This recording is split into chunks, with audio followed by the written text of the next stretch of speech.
Hello and welcome to this week's episode of MT Squared, Minerva's 2-minute tactics for your procurement, where today you find me at the Schools and Academies show at Excel, so you just about see that in the background there. Already been to some really interesting sessions, a couple by the DFE, around procurement, which obviously I'm sure you'd expect me to be at, and definitely also had a mooch around and met some exhibitors and seen some good friends from different organisations. So it's been a really great day so far.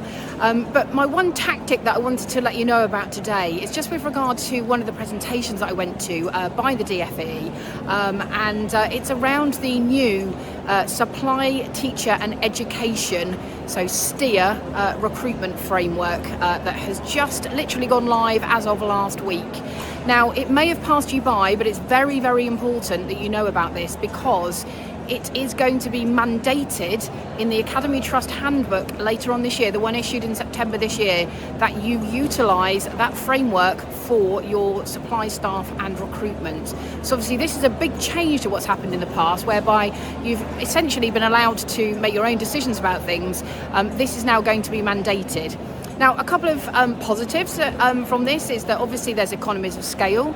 The framework has got significantly more companies on there than it had previously. So it's gone up from about 100. There's 100 on there today, but more are being vetted and will be added as we go. And they think there's going to be around about 227 companies on there by the time everyone's been vetted and added. So obviously that's positive. It's positive that fees are going to be capped, so there will be no profiteering from these organisations in future. And additionally, there will be an opportunity where someone has been with you for 12 weeks on a temp basis and they become permanent, that there won't be any fees to pay if that happens. So there's some really great positives in there. The one thing that I would also say is that if you are in an existing arrangement with a company for supply staff, you're not being forced to cancel that contract. So if it's already in place, then you can continue until that contract reaches a natural conclusion. However, if the organisation that you wish to use is not on the government framework, you need to start thinking now about what that looks like, because you need to aggregate your spend across a trust if you're part of a multi-academy trust, and if that spend is over threshold, you must have a contract in place which is compliant with the Procurement Act.